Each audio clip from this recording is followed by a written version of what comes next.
My boss tried to essay me, so I exposed him to the whole company. Okay, so I need to get this off my chest before I lose my mind.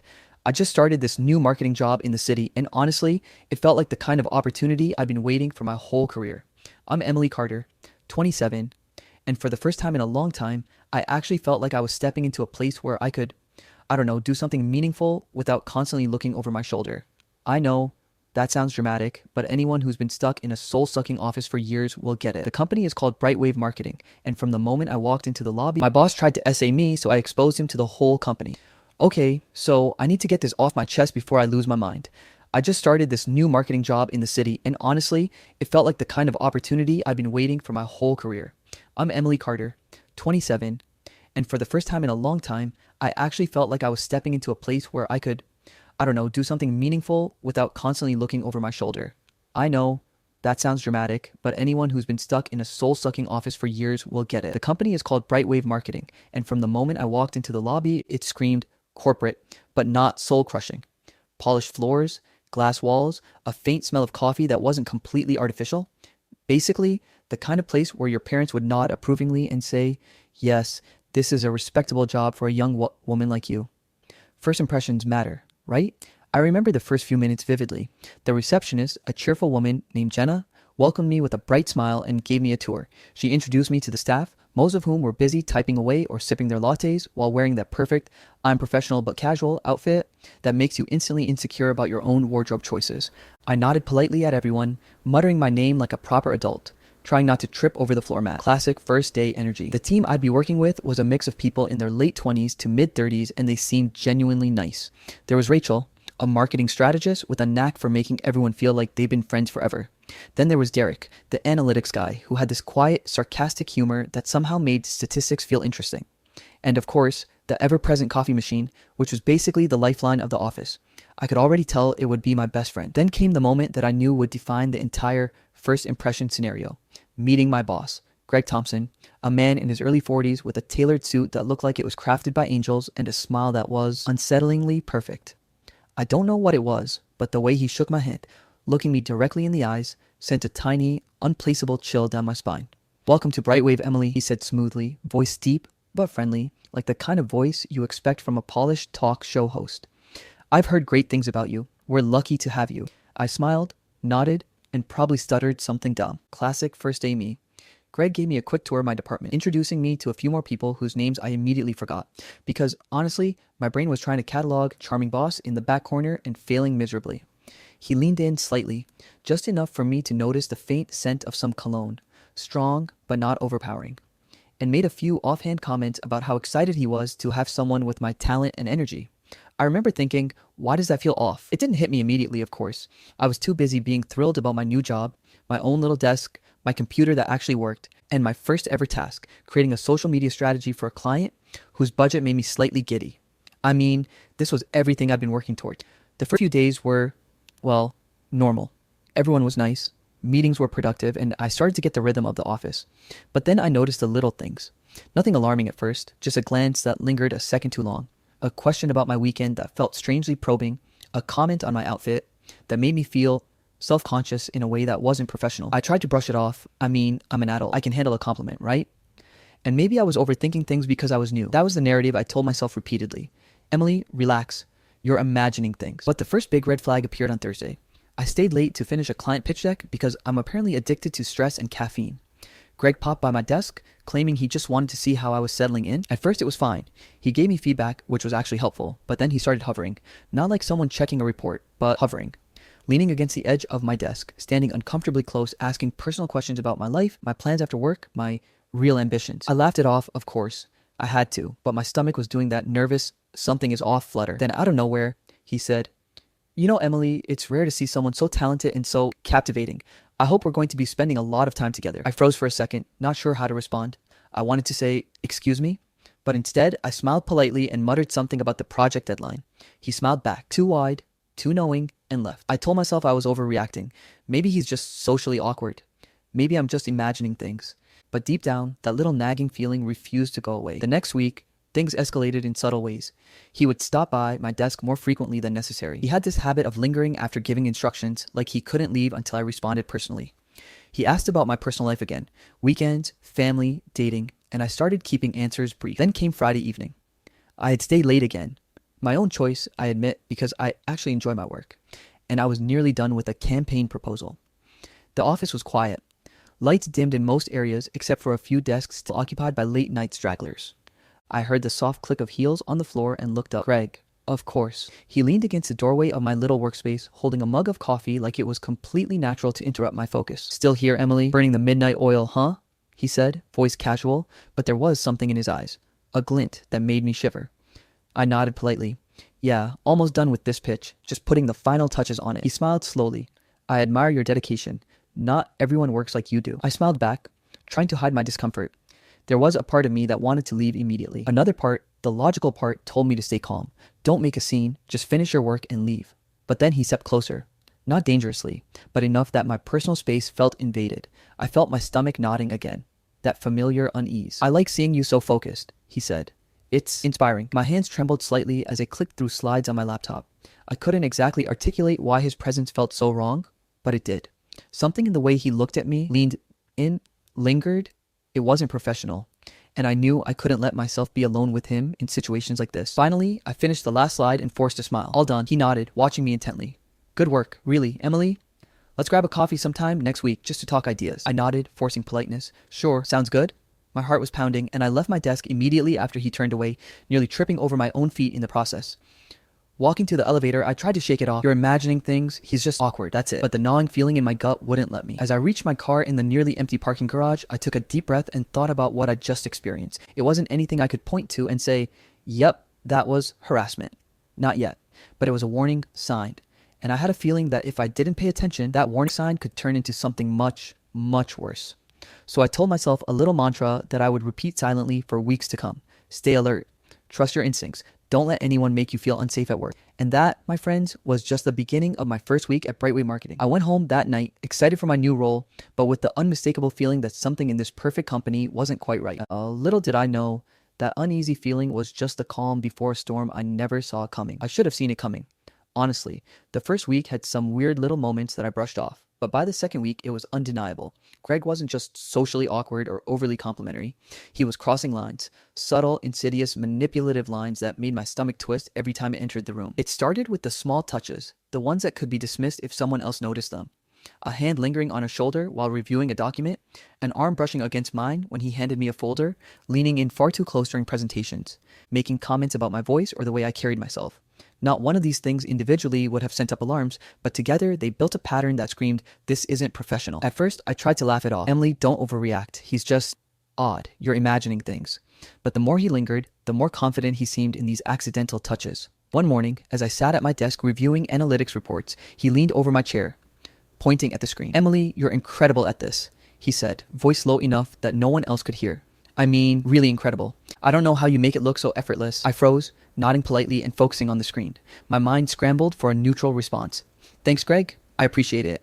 I managed. Inside, my stomach was doing that familiar naughty dance, warning me that this was not just office awkwardness. It wasn't long before he began creating opportunities to be alone with me. Conference rooms suddenly needed my input on urgent projects, or late night emails would require me to stay after hours. Each time, he'd frame it as professional necessity, but the undertone was unmistakable. I hated it, but my unprofessional voice told me to play it safe. Don't react emotionally, just be polite and firm. The coworkers noticed too. Rachel would occasionally glance at me with concern, and Derek shot the occasional raised eyebrow look whenever Greg hovered suspiciously close. But no one intervened, partly because they weren't sure, partly because he was Greg. Charismatic, intimidating, untouchable in that corner office kind of way. Everyone tiptoed around him, like walking on glass, afraid one wrong step would shatter their careers. Then came the evening that cemented every fear I'd been trying to suppress. I was finishing a client presentation alone. Brightwave was unusually quiet, most people having left hours earlier. The lights in the main office dimmed, leaving a few emergency lights glowing, creating long shadows across the polished floors. My desk lamp was the only real source of light, casting my workspace in a warm, focused glow. I was typing out the last slides when I heard the soft click of heels against the floor. My pulse immediately quickened. Still here, Emily? Greg's voice was calm, casual, but that casualness made it worse. He was standing in the doorway, leaning slightly against the frame, one hand in his pocket. My brain screamed, why is he here now? Why are you alone? Just finishing up, I said, forcing a smile. He walked toward me slowly, taking the kind of deliberate steps that made my anxiety spike. You're always so dedicated. I really admire that. Most people would have given up by now, but not you. I felt trapped. My desk was against a wall, so turning away was impossible. My mind raced. What do I do? What do I do? Panic and logic collided inside my head. I couldn't just yell. He could make this situation worse. And yet, I couldn't let him corner me. Greg, I'm almost done and I really need to get this sent to the client, I said, trying to sound assertive, hoping he'd get the hint. He tilted his head, smiling that unnervingly perfect smile. I know, but it's late, Emily. You shouldn't be doing all this alone. You deserve a break.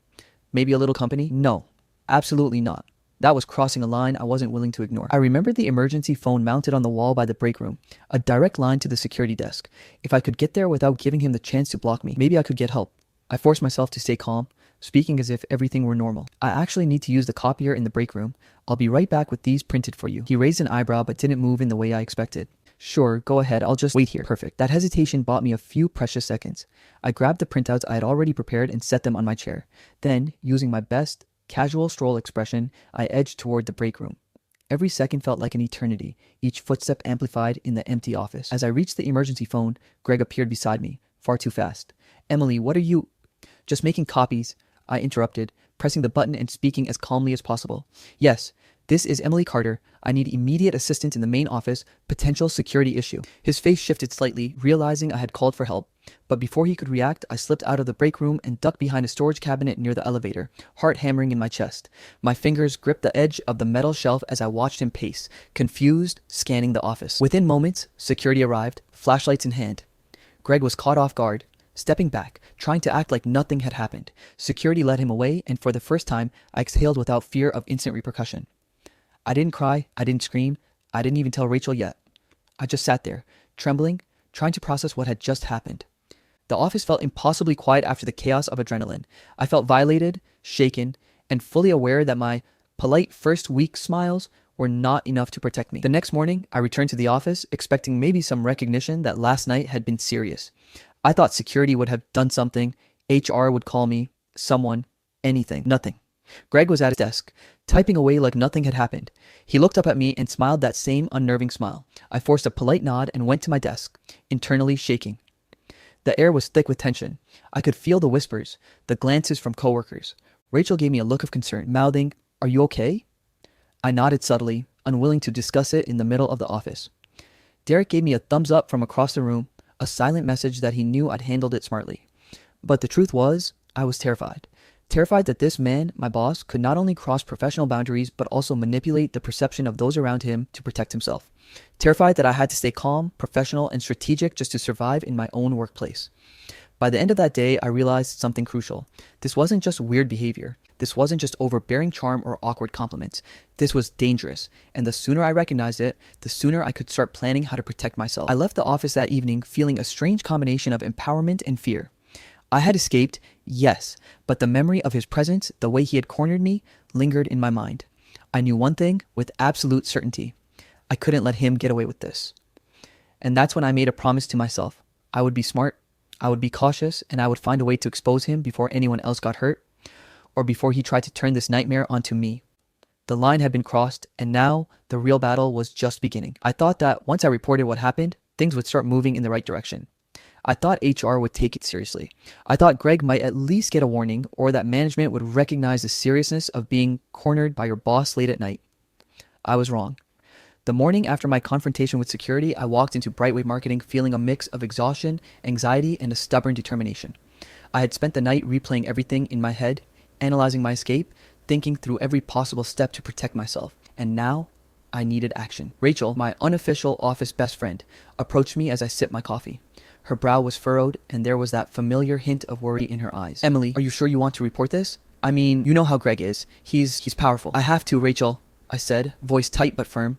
"I can't just let this slide. He can't do this to anyone else, and I can't let him get away with it." We walked together to HR, the sterile fluorescent lights and the faint smell of office cleaning, chemicals amplifying my nerves. The HR office was small, with beige walls and the usual motivational posters. Teamwork makes the dream work. I forced a laugh internally. If only teamwork actually included protecting your employees from their predators. I took a deep breath as I told the story to the HR representative, making sure to keep my voice steady. I described the late night incident, the inappropriate touches, the lingering comments, everything. I was careful, factual, professional. Her response? A polite nod. Thank you for bringing this to our attention. We'll look into it. Look into it. That was it. Not, we'll act immediately. Not, we'll make sure you're safe. Just look into it. I left the office that morning feeling hollow. Something about the way she had avoided eye contact made me realize Greg had influence. He had allies. And worse, he had the ability to twist the narrative in his favor. Over the next few days, the office atmosphere shifted, but not in the way I'd hoped. Whispers followed me wherever I went. Colleagues who had been friendly started offering awkward smiles or barely concealed glances. Even Rachel seemed hesitant, constantly checking over her shoulder. Rumors started to circulate, subtle, insidious, like a virus spreading through the cubicles. And then it happened. I was called into Greg's office. Emily, he said, voice calm, practiced, almost soothing. We need to talk about your recent actions. I heard from HR that there's been some confusion. Confusion? I echoed, my stomach sinking. Yes, he said, leaning back in his chair, fingers steepled. It seems there's a misunderstanding about your late night work session. Apparently, you were alone in the office and, I don't know, behaved in ways that made people uncomfortable. My blood ran cold. You're saying what? That I was the problem. He shrugged innocently, like he was a bored teacher addressing a misbehaving student. HR seemed concerned. I just want to make sure we're on the same page about professional behavior here. I blinked, my own words caught in my throat. The betrayal hit me like a punch to the gut. He was framing me, twisting the story, making it seem like I was the one in the wrong. And HR, of course, was hesitant to challenge him. I left his office shaking. I had to think. I couldn't panic. I needed proof. And then it hit me. The security footage. Every camera in the office was likely recording that night. Every angle of Greg following me, cornering me pressing the emergency phone, it had to exist. I didn't have direct access to security, of course, but I had an ally, Rachel. That afternoon, I found her at her desk, pretending to focus on her screen. Rachel, I whispered, glancing around to make sure no one else was listening. I need your help. I think Greg's trying to frame me and I need proof, security footage. Her eyes widened and she nodded. I suspected something was off. I can help. I know someone who can access the archive without triggering alarms. Relief washed over me. I explained the night in detail step by step and she listened, eyes narrowing with concern and determination. We'll get this, she said. We just need to be careful. If Greg finds out, it could be dangerous for both of us. We stayed late that evening, sneaking into a restricted terminal after most of the office had gone home. Rachel's contact helped us log into the security system remotely. My heart was pounding as we scrolled through the hours of footage, eyes straining in the dim light. And then we saw it. Greg entering the office at 9:15 p.m., glancing around, clearly making sure the place was empty. Following me to my desk at 9:37, lingering far too close as I pretended to type. Leaning in, whispering something I couldn't hear, but the way I recoiled said it all. My hand moving to the emergency phone at 9:42, pressing the button, panic and courage written all over my face.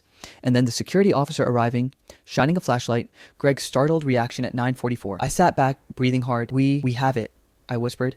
We finally have proof. Rachel smiled, a mix of relief and satisfaction. Now we can fight back, but we have to be smart. This isn't about yelling at him or causing a scene. This is about presenting the facts, solid evidence. Over the next few days, we carefully strategized. We downloaded the necessary clips, documented timestamps, and prepared a concise summary of events. The goal was clear. Undeniable, irrefutable proof. No room for manipulation, no chance for Greg to spin the story. Meanwhile, the office gossip continued. I ignored it as best as I could, keeping my head down, focusing on my work, and ensuring no one could accuse me of overreacting. But it was everywhere. The whispered jokes, the sidelong glances, the sudden, "Oh, I didn't know you'd be working late again" remarks. I felt isolated, yet stronger. I realized that Greg's power relied on fear and secrecy.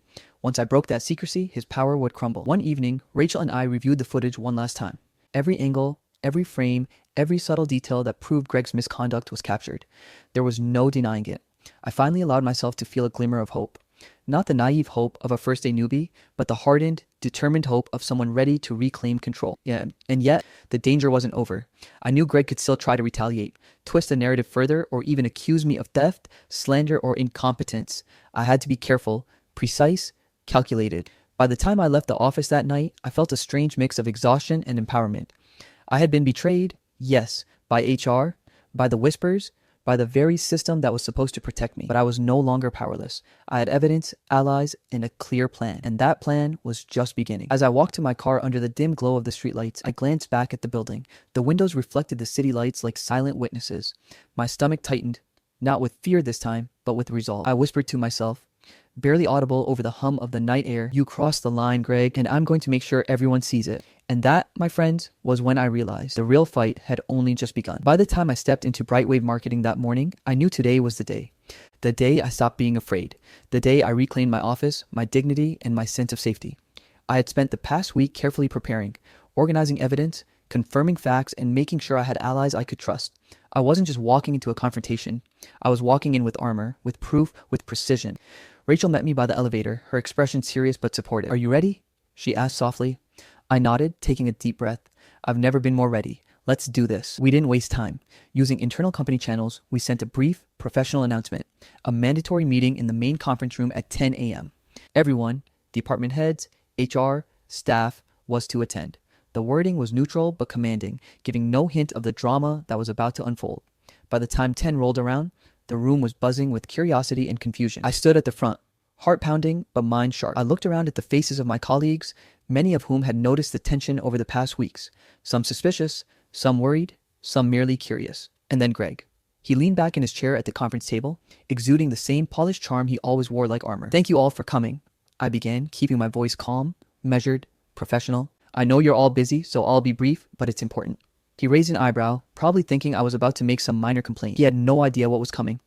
"I'm here because of an incident that occurred in the office," I continued. "An incident that was serious, unprofessional, and dangerous. And I want to make sure everyone here understands exactly what happened, so it can't happen to anyone else." Some murmurs rippled through the room. Greg's expression flickered ever so slightly, curiosity mixed with caution.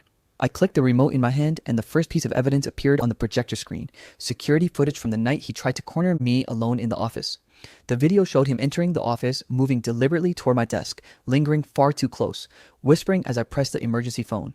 His startled reaction when security arrived was clear, undeniable. The room went silent. People were frozen, eyes fixed on the screen. Even Greg's carefully curated expression wavered as he realized the situation was no longer in his control. "This footage," I said steadily, "shows the actions I experienced firsthand. This is not a misunderstanding, and it's not a matter of opinion. It is documented fact." I paused, letting it sink in. "I also have supporting emails and testimonies from a trusted colleague, Rachel, who can confirm the timeline and my account of events." Rachel stepped forward, calm and professional, detailing the sequence of events, Greg's late-night intrusion, inappropriate comments, and the immediate actions we took to ensure safety. She spoke without hesitation, her credibility lending weight to my claims. A few heads turned toward HR, whose representatives were now visibly uncomfortable. The polite nods and vague reassurances of the past week had been stripped away by the clarity of evidence.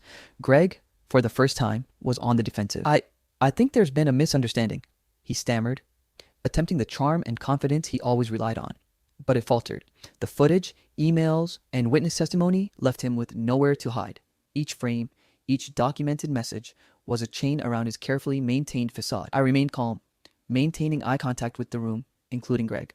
"There is no misunderstanding," I said firmly, "and it's important that everyone here understands the seriousness of professional boundaries and accountability." The conference room was silent for a long, tense moment. Then, one by one, colleagues began nodding, murmuring agreement, some whispering about how obvious his behavior had been in hindsight.